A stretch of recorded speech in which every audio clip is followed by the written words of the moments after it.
Hello everyone, welcome back to my channel. आज मैं आपको यूनिट 4 का पार्ट 7 पढ़ा रही हूँ मनोविज्ञान में, यानी कि साइकोलॉजी। आज का हमारा जो टॉपिक रहेगा वो सृजनात्मक है। तो देखो, सृजनात्मक बालक हैं या उनकी जो भी कुछ है कंटेंट, वो क्या होता है। देखो, किसी परंपरागत वस्तु में नवीन विशेषता उत्पन्न करने की मौलिक प्रक्रिया सृजनात्मक कहलाती है। यानी कि कोई परंपरागत वस्तु है, उसमें नई चीज़ों, नई विशेषता या नई या कुछ करने की तो उसे हम क्या बोलेंगे, मौलिक प्रक्रिया सृजनात्मक कहलाती है। जैसे कि फटे फटे दूध से पनीर बनाना, यानी कि कोई भी चीज़ हो उससे कुछ नया बनाना ही सृजनात्मकता कहलाता है। सृजनात्मकता को मौलिक चिंतन भी कहा जाता है। इसका दूसरा नाम मौलिक चिंतन भी है क्योंकि सृजनात्मक में नवीन वस्तुओं का निर्माण तो होता है, परंतु पुरानी वस्तुओं के मौलिक नष्ट नहीं होते। इसमें क्या होता है कि इनमें नई चीजों का निर्माण तो होता है, लेकिन जो पुरानी चीज होती है उसकी मौलिकता है या मौलिक है वो नष्ट नहीं होते हैं, तो उसे क्या बोलेंगे, सृजनात्मक बोलेंगे। सृजनात्मक जन्मजात होते हैं, इसे बनाया नहीं जा सकता। हाँ, लेकिन इसका विकास वातावरण के अंतर्गत प्रशिक्षण प्रदान करने होते हैं। इसका सृजनात्मक को जन्मजात व अर्जित दोनों माना जाता है। जो सृजनात्मक है उसे जन्मजात भी मानते हैं और अर्जित भी मानते हैं। इसे हम बना नहीं सकते, इसे हम क्या करते हैं, वातावरण में रहकर उसे विकसित कर सकते हैं। ठीक है, नेक्स्ट है, बालक बालिकाओं में सृजनात्मकता के गुण का विकास बाल्यावस्था में होता है और यह जीवन के 30 वर्षों तक अधिक सक्रिय प्रभावी माना जाता है। बालक बालिकाओं में जो सृजनात्मकता के गुणों का विकास है वो क्या होता है कि बाल्यावस्था में अधिक होता है और यह 30 वर्षों तक ही होता है, उसके बाद में ये प्रभावी नहीं माना जाता है।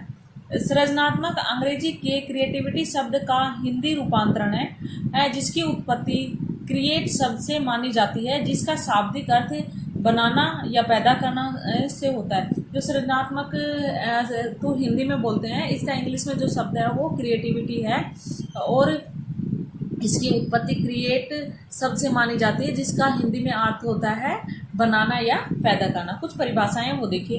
क्रो एम क्रो के अनुसार सृजनात्मक क्या होती है। सृजनात्मक मौलिक परिणामों को व्यक्त करने की मानसिक प्रक्रिया, ये क्रो एम क्रो ने परिभाषा दी। जेम्स ड्रेवर ने क्या दिया है, सृजनात्मक का संबंध नवीन वस्तुओं के उत्पन्न व रचना से होता है। जो जेम्स ड्रेवर ने बताया कि जब नई चीजों को उत्पन्न करते हैं या उनकी रचना करते हैं तो उसे क्या बोलेंगे, सृजनात्मक बोलेंगे।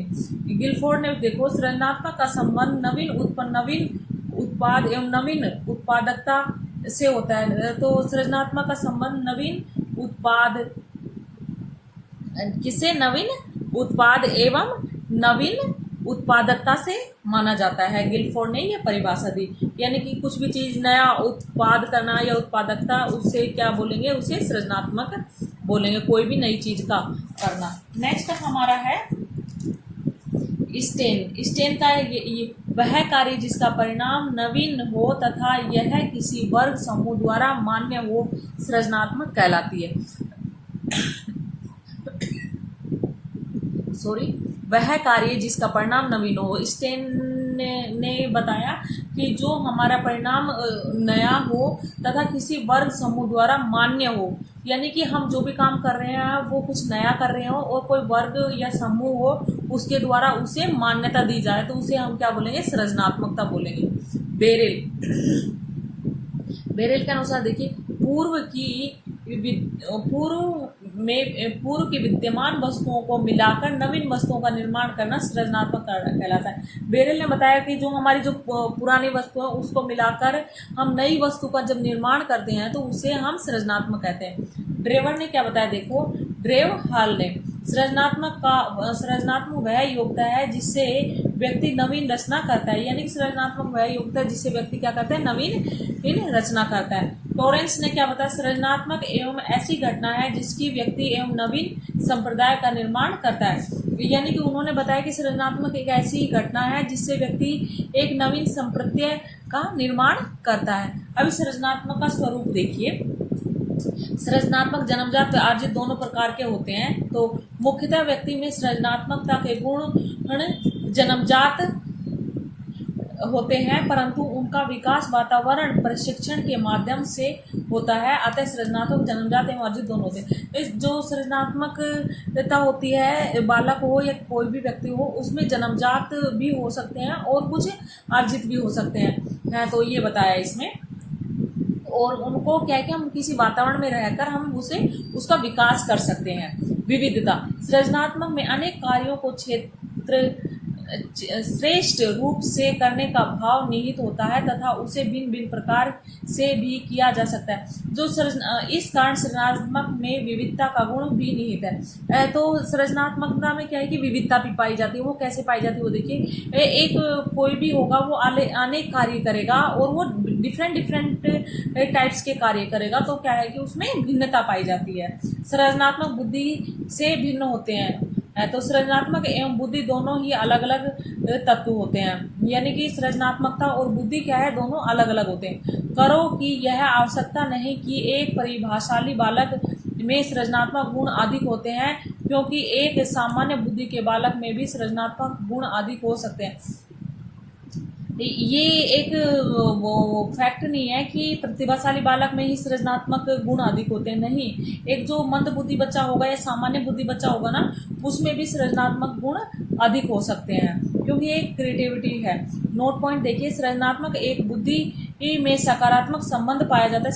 सृजनात्मकता क्या होता है कि जिसमें बुद्धि में एक क्या है सकारात्मक संबंध पाया जाता है, क्योंकि एक प्रतिभाशाली बालक कभी सृजनात्मक बालक नहीं बन सकता, लेकिन एक सृजनात्मक बालक प्रतिभाशाली बालक बन सकता है। ये क्या होता है, जो एक प्रतिभाशाली बच्चा है वो कभी भी सृजनात्मक नहीं बन सकता यदि उसमें सृजनात्मकता का गुण नहीं है, उसके वातावरण में वो नई नई चीजें बना रहा हो। तो प्रतिभाशाली है तो वो सृजनात्मक नहीं बन सकता, लेकिन जो एक सृजनात्मक बालक है ना, वो प्रतिभाशाली बन सकता है। नेक्स्ट देखिए, सृजनात्मक सार्वभौमिक होते हैं।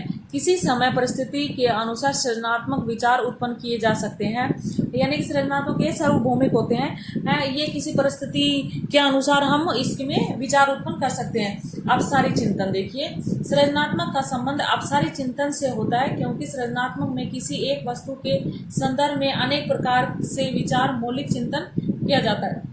तो सृजनात्मक क्या है कि अपसारी हो सकता है, एक वस्तु के संदर्भ में अनेक प्रकार के विचार और मौलिक चिंतन किए जा सकते हैं। मौलिकता, सृजनात्मक एक मौलिक चिंतन है जिससे किसी वस्तु के मूल स्वरूप की नष्ट किए बगैर से नवीन वस्तुओं का निर्माण किया जा सकता है। अतः सृजनात्मकता में मौलिकता का भाव होता है। मौलिकता का भाव हम जैसे पहले जिस कोई वस्तु है उसका मूल स्वरूप नष्ट किए बिना ही उसको नई चीज का या नई वस्तु का निर्माण कर सकते हैं। तो इसमें क्या है कि मौलिकता का गुण भी पाया जाता है। उदय प्रारंभ में ही बालक बालिकाओं में सृजनात्मकता गुण बाल्यावस्था में उत्पन्न हो जाता है। एक सृजनात्मकता का गुण क्या है कि बालक बालिकाओं में बाल्यावस्था में, जब छोटी अवस्था में होते हैं तभी उत्पन्न हो जाता है। वो देखते होंगे कि नई नई चीजें बनाते होंगे, वो अच्छी अच्छी ड्राइंग बनाएंगे या कोई वेस्ट चीजें होंगी उनसे दूसरी अच्छी चीजें बना रहे होंगे, जैसे बोतल से फ्लावर बनाना, अनेक प्रकार की चीजें। जैसे पत्ते के पेड़ पालने से नजर आते हैं, यानी कि जो पत्ते होते हैं उनसे भी बच्चे क्या है कि नई नई क्रिएटिविटी बना सकते हैं। और क्या है कि पुत्र के पैर पालने में नजर आते हैं। बच्चा क्या होनहार है या नहीं है उसको भी हमें बाल्यावस्था में ही उसका पता चल जाता है सृजनात्मकता से। फिर है निरंतरता, सृजनात्मक निरंतर चलने वाली प्रक्रिया। सृजनात्मकता कभी खत्म नहीं होती। एक बच्चे में जब क्रिएटिविटी है ना, कुछ कुछ चीजें बनाने की चाहत होती है, तो वो क्या है हमेशा बनाता रहता है, उसके माइंड में चलती रहती है। परिवर्तनशील, सृजनात्मक विचारों में इस समय परिस्थितियों के अनुसार परिवर्तन किया जा सकता है। सृजनात्मक विचारों में क्या हो कि समय के साथ उनमें परिवर्तन भी किया जा सकता है कि अभी ये करना, अभी ये नहीं करना। जैसे चीजें क्या उपलब्ध है, कैसा वातावरण है, क्या है, तो उसके अनुसार उसमें परिवर्तन किया जा सकता है। क्रमबद्धता, सृजनात्मकता में क्या है कि क्रमबद्धता का भी वो पाया जाता है। मापनीय, ये सृजनात्मकता में मापनीय संभवनीय, हम इसे नहीं माप सकते किसी बच्चे में कितनी सृजनात्मकता है। अगर आप मेरे चैनल पर नए आए हो तो मेरी वीडियो को लाइक, सब्सक्राइब और बेल आइकन का बटन दबाना ना भूले। Thank you.